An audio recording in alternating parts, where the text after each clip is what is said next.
तो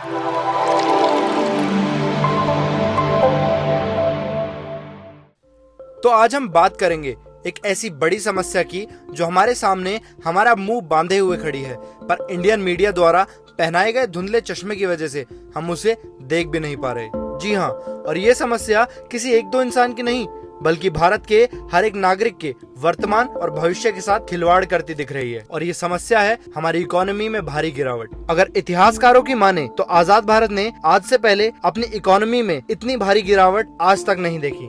अब हम इस स्थिति के पीछे छुपे कारणों को देखेंगे। क्या इसका कारण कोरोना वायरस है? जी हाँ, इस हद तक इकोनॉमी, जॉब की जरूरत और जीडीपी में गिरावट के पीछे कोरोना की अहम भूमिका है, पर इससे भी बड़ी भूमिका है सरकार की जवाबदेही का ना होना। आइए आगे देखते हैं कैसे। ऑटोमोबाइल सेक्टर में जब भारी गिरावट हुई थी तब भी हमारी देश की वित्त मंत्री श्रीमती निर्मला सीताराम का कहना था कि युवा कामगार अब उबर, ओला ज्यादा यूज कर रहे हैं, इसलिए ऑटोमोबाइल सेक्टर और उनकी प्रोडक्टिविटी में गिरावट आई है। एक प्रेस कॉन्फ्रेंस के दौरान जब एक रिपोर्टर ने उनसे ये पूछा कि महंगाई पर सरकार कब रोक लगाएगी, प्याज का दाम अब भी आसमान छू रहा है, तब उनका जवाब था कि मैं तो प्याज खाती ही नहीं। अभी हाल ही में जीडीपी के नेगेटिव जाने पर किए गए सवाल पर उन्होंने सीधा भगवान को ही इसके लिए टारगेट कर दिया। अब देश की इस नाजुक स्थिति पर सरकार की ऐसी जवाबदेही देखकर आप हमारे आने वाले कल का अंदाजा लगा ही सकते हैं। अब एक बारीक नजर से देखें तो सरकार के कुछ पहले के फेलियर्स, जैसे जीएसटी में बिना रिसर्च बेस्ड टैक्सेस का आवंटन, नोटबंदी के दौरान से चली आ रही गिरावट, जॉब्स की कमी, इन सब ने एक साथ मिलकर इस कोरोना की लगाई हुई आग में घी का काम किया है। विपक्ष की माने तो गिरती जीडीपी और कोरोना को लेकर उन्होंने सरकार को पहले ही आगाह कर दिया था, पर सरकार ने उस पर कोई ध्यान नहीं दिया। अब हम इसकी तुलना एक सिमिलर और रिसेंट इंसिडेंट से करेंगे। 2008 में वैश्विक मंदी आई थी और पूरे विश्व के देशों ने अपनी इकोनॉमी और जीडीपी में भारी गिरावट देखा था। उस समय के प्रधानमंत्री डॉक्टर मनमोहन सिंह ने हमें हमारी इकोनॉमी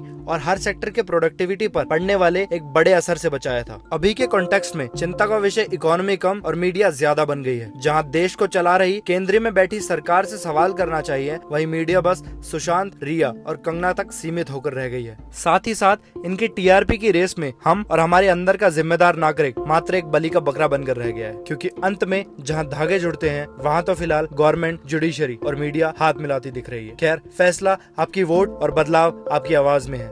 सोचें, समझे, फिर सही बटन दबाएं और गलत के खिलाफ आवाज उठाएं। जय हिंद। अगर आपको हमारी वीडियो पसंद आई है तो इसे लाइक करें, वीडियो को शेयर करें और हमारे चैनल कहानियां जुबानियां को सब्सक्राइब करना बिल्कुल ना भूलें।